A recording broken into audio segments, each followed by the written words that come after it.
எனதருமை மாணவ நண்பர்கள் அனைவருக்கும் வணக்கம். நான் உங்கள் பொன்வேல் பாண்டியன், நடப்பு நிகழ்வுகள் ஆசிரியர்.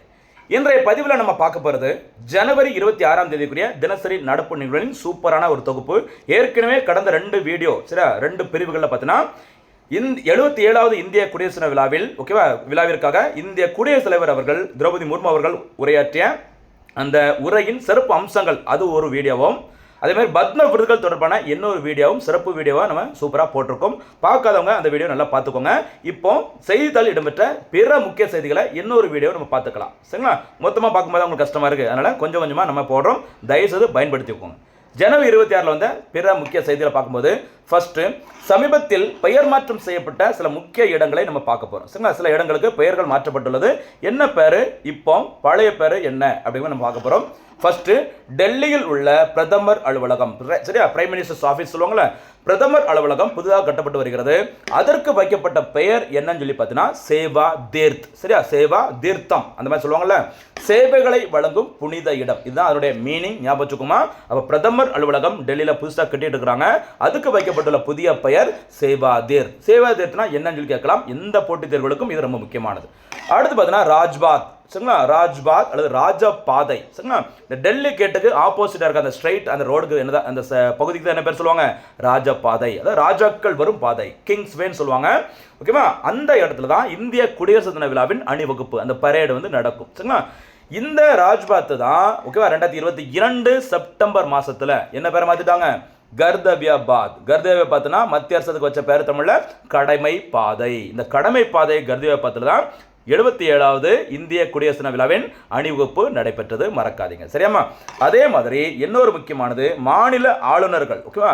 அந்த மாநில ஆளுநர்கள் தங்கியிருக்கிற அந்த மாளிகையோட பேரு கொஞ்சம் பார்த்து வச்சுக்கோங்க. சரிங்களா?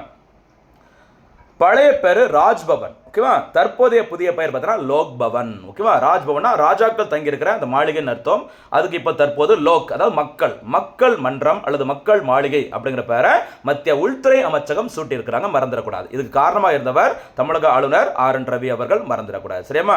அது நாங்களாம் என்ன ராஜாக்களா, மன்னர் ஆட்சியாக நடந்துட்டு இருக்குது, அதனால ராஜ் அப்படிங்கிற பேர் வேண்டாம் அப்படின்னு சொல்லிட்டு 2024ஆம் ஆண்டு டெல்லியில் நடைபெற்ற ஆளுநர்கள் மாநாட்டில் ஒரு கோரிக்கை வச்சிருந்தாங்க. அதனை ஏற்றுதான் மத்திய உள்துறை அமைச்சகம், நோட் பண்ணிக்கோங்க, மத்திய உள்துறை அமைச்சகம் ராஜ்பவனுக்கு என்ன பேர் வச்சிருக்காங்க? லோக் பவன், மக்கள் மன்றம் அல்லது மக்கள் மாளிகை, அதற்கான மீனிங். அதே மாதிரி யூனியன் பிரதேசங்கள் இருக்கிற துணைநிலை ஆளுநர்கள் அவங்க தங்கியிருக்கிற அந்த மாளிகையோட பேரு பழைய பேரு ராஜ் நிவாஸ். அந்த ராஜ் நிவாசிற்கு வைக்கப்பட்டுள்ள புதிய பேரை நோட் பண்ணிக்கோங்கம்மா, லோக் நிவாஸ். லோக்னா மக்கள். ஓகேவா? மக்கள் மாளிகை அந்த மீனிங்ல தான் வருது. ஞாபகம் வச்சுக்கோங்க. அப்போ மாநில ஆளுநர்கள் தங்கியிருக்கிற மாளிகை அந்த இடத்தோட பேரு புதிய பேரு லோக் பவன். யூனியன் பிரதேசங்களின் துணைநிலை ஆளுநர்கள் தங்கியிருக்கிற அந்த மாளிகையோட பேரு லோக் நிவாஸ். அதே மாதிரி பிரசிடண்டோட மாளிகையில் இருக்கிற அந்த ரோஜா தோட்டம், நிறைய பூக்கள் இருக்கிற அந்த தோட்டத்துக்கு வச்ச பேரு முகல் கார்டன் சொல்லுவாங்க. அந்த முகல் கார்டனுக்கு வைக்கப்பட்டுள்ள புதிய பெயர் அம்ரித் உத்யன். மறக்காதீங்க, ரொம்ப முக்கியமானதுமா. ஓகேவா? அழகா பார்த்து பிரயாக்ராஜா மாற்றிருக்கிறாங்க. இப்படி லிஸ்ட் பெருசாக போகும். ஏன்னா இது நியூஸ் பேப்பரில் அடிக்கடி வர்றது, அதை மட்டும் நான் கொடுக்குறேன். அடுத்தபடியாக ரொம்ப இன்னொரு முக்கியமான விருது பார்த்துக்கோங்க, அசோக சக்ரா விருது 2026. சரிங்களா? அசோக சக்ரா விருது 2026 இந்தியாவில் இராணுவத்தில் அமைதி காலத்தில் வழங்கப்படும் உயரிய விருது தான் இந்த அசோக சக்ரா விருது. 2026ஆம் ஆண்டிற்கான இந்த விருதினை இந்திய குடியரசுத் தலைவர் திரௌபதி முர்மு அவர்கள் யாருக்கு வழங்கியிருக்கிறாங்க? சுபான்ஷு சுக்லா அவர்கள், குரூப் கேப்டன் சுபான்ஷு சுக்லா அவர்களுக்கு இந்த விருதினை ஜனவரி 26 அதாவது 77வது இந்திய குடியரசு தினத்தன்று திரௌபதி முர்மு அவர்கள் வழங்கியிருக்கிறாங்க. சரிங்களா? இந்தியாவின் மிக உயரிய அமைதிக்கால வீர தீர விருது, மறந்துடக்கூடாது. சர்வதேச விண்வெளி நிலையத்திற்கு சென்ற முதல் இந்தியர் என்ற வரலாற்று சாதனை படைத்தவர் குரூப் கேப்டன் சுபான்ஷு சுக்லா அவர்கள். இந்தியாவில் இந்தியர்களை விண்வெளிக்கு அழைத்து செல்லும் முதல் திட்டம் ககன்யான். அந்த ககன்யான் திட்டத்திற்கு விங் கமாண்டராக தேர்ந்தெடுக்கப்பட்டவர் தான் சுபான்ஷு சுக்லா அவர்கள். தற்போது குரூப் கேப்டனாக இருக்கிறாங்க. அவங்க இன்டர்நேஷனல் ஸ்பேஸ் ஸ்டேஷனுக்கு வெற்றிகரமாக போயிட்டு வந்திருக்கிறாங்க. இது பற்றி இன்னொரு சிறப்பு செய்தி பின்னாடி வருது, வெயிட் பண்ணி பாருங்க. அப்படி சாதனை படைத்த சுபான்ஷு சுக்லா அவர்களுக்கு தான் அசோக சக்ரா விருது வழங்கி கௌரவிக்கப்பட்டுள்ளது. அடுத்தபடியாக ஆக்சியம் மிஷன் 4, அதாவது சுபான்ஷு சுக்லா அவர்கள் எந்த திட்டத்தில் சாதனை படைச்சாங்க அப்படின்னு சொல்லி பார்க்கும்போது ஆக்சியம் மிஷன் 4 ஷார்ட்டா ஆக்ஸ் 4 சொல்லுவாங்க.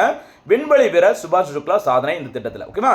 விண்வெளிக்கு இந்திய வீரர்களை அனுப்பும் ககன்யான் திட்டத்தின் லட்சிய திட்டத்திற்கு தேர்வு செய்யப்பட்ட 4 வீரர்களில் ஒருவர் லக்னோவை சேர்ந்த குரூப் கேப்டன் சுபான்ஷு சுக்லா அவர்கள். ஓகேவா? சுக்லா அவர்கள் பார்த்தீங்கன்னா அமெரிக்காவை சேர்ந்த ஒரு பிரபல தனியார் விண்வெளி ஆய்வு நிறுவனமான ஆக்சியம் ஸ்பேஸ் நிறுவனம் ஒரு திட்டத்தை அறிவிக்கிறாங்க. அந்த திட்டத்தின் பேர் தான் ஆக்சியம் 4 அப்படிங்கிற சர்வதேச விண்வெளி நிலையத்திற்கு 4 நபர்களை அழைத்து செல்லும் ஒரு திட்டம். திட்டத்தின் பேர் என்ன? ஆக்சியம் 4. அந்த திட்டம் யாருக்கு சொந்தமானது? ஆக்சியம் ஸ்பேஸ் நிறுவனம். இந்த திட்டத்தினை இந்தியாவின் இஸ்ரோ, அமெரிக்காவின் நாசா, ஐரோப்பிய ஒன்றியத்தின் ESA இவங்க எல்லாரும் சேர்ந்து பிளஸ் நம்முடைய எலான் மஸ்கோட ஸ்பேஸ் எக்ஸ் நிறுவனம் இவங்க எல்லாரும் சேர்ந்து தான் இந்த திட்டத்தை சிறப்பாக செயல்படுத்தினாங்க.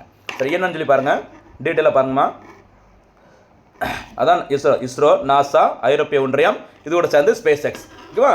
சுபான்ஷு சுக்லாவுடன் ஆக்சியம் 4 திட்ட கமாண்டரும் நாசா முன்னாள் பெண் விஞ்ஞானியுமான பெக்கி விட்சன், போலந்து நாட்டை சேர்ந்த ஸ்லோவாஸ் உஸ்னாட்ஸ்கி, ஹங்கேரி நாட்டை சேர்ந்த திபோர் கபு ஆகியோரும் உள்ளடக்கம். ஞாபகம், மொத்தம் 4 பேர். ஓகேவா? இந்த 4 விண்வெளி வீரர்களும் எங்கிருந்து சர்வதேச விண்வெளி நிலையத்திற்கு, இந்த சர்வதேச விண்வெளி நிலையம் 1998ஆம் ஆண்டு உருவாக்கப்பட்டது.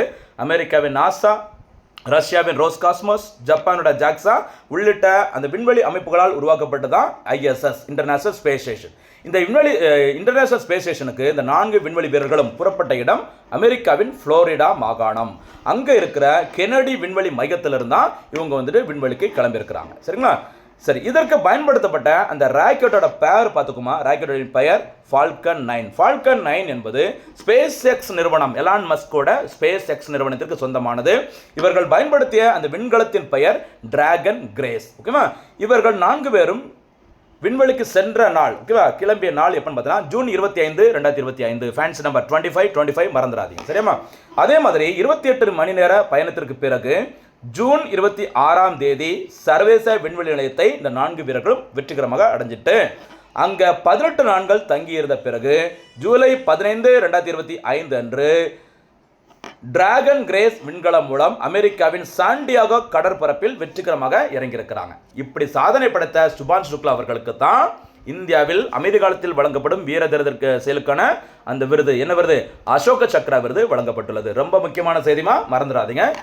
இந்த திட்டத்தை மறந்துடக்கூடாது. எப்போ போனாங்க, என்ன டேட்டு அப்படிங்கிறத மறந்துடக்கூடாது. சரிங்களாமா?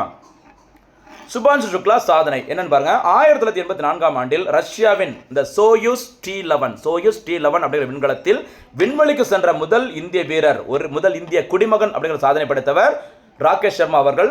அவருக்கு பிறகு 41 ஆண்டுகள் கழித்து விண்வெளிக்கு பயணித்த 2வது வீரர் என்ற சாதனை படைத்தவர் சுபான்ஷு சுக்லா. அதே சமயத்தில் சர்வதேச விண்வெளி நிலையத்திற்கு சென்ற முதல் இந்தியர் என்ற சாதனை படைத்தவர் சுபான்ஷு சுக்லா. அப்ப விண்வெளிக்கு சென்ற முதல் இந்தியர் ராகேஷ் சர்மா, சர்வதேச விண்வெளி நிலையத்துக்கு சென்ற முதல் இந்தியர் சுபான்ஷு சுக்லா. மறந்துடாதீங்க, கன்ஃபியூஸ் ஆயிடக்கூடாது. சரியாமா? அடுத்தபடியாக இந்தியாவில் அமைதி காலத்தில் வீரதீர செயலுக்காக வழங்கப்படும் மிக உயரிய 3 விருதுகள். அதில் number 1 Ashoka Chakra, number 2 Kirti Chakra, number 3 Ashoka Chakra. அப்போ போர் நடைபெறாத அமைதி காலத்தில் 3 சிறப்பு விருதுகளை கொடுக்குறாங்க. அதில் முதல் உயரிய விருது அசோக சக்ரா, 2வது கீர்த்தி, 3rd சௌரிய சக்ரா. அதே மாதிரி போர் நடைபெற்ற அந்த காலத்தில் சிறப்பான பங்காற்றியவர்களுக்கு இந்திய அரசு 3 உயரிய விருதுகளை கொடுக்குறாங்க. நிறைய கொடுக்குறாங்க. அதில் டாப் 3 எதுன்னு பார்த்தீங்கன்னா பரம்வீர் சக்ரா, 2வது முக்கியமான விருது, அதாவது 2வது உயரிய விருது மகாவீர் சக்ரா, 3வது உயரிய விருது வீர் சக்ரா. இந்த 2 கேட்டகரி இருக்குல்ல, அமைதி காலம், போர்க்காலம், 2 சேர்த்து பார்க்கும்போது எது உயரிய விருது அப்படின்னு பார்த்தீங்கன்னா பரம்வீர் சக்ரா தான் உயரிய விருது. 2வது உயரிய விருதுன்னு கேட்டால் அசோக சக்ரா. அப்போ அமைதி காலத்தில் வழங்கப்படும் உயரிய விருது அசோக சக்ரா, போர்க்காலத்தில் வழங்கப்படும் உயரிய விருது பரம்வீர் சக்ரா. 2 சேர்த்து பார்க்கும்போது அதில் எது உயரிய விருது அப்படின்னு பார்த்தா பரம்வீர் சக்ரா தான் உயரிய விருது. வீரமே வென்றது, ஞாபகம் மறக்கக்கூடாது. சரியாமா? ஓகே, அடுத்தபடியாக இந்த தினத்திற்கான ஒரு சில முக்கிய கேள்விகள். 2026ஆம் ஆண்டிற்கான அசோக சக்ரா விருது யாருக்கு வழங்கப்பட்டுள்ளது? முதல் கேள்வி.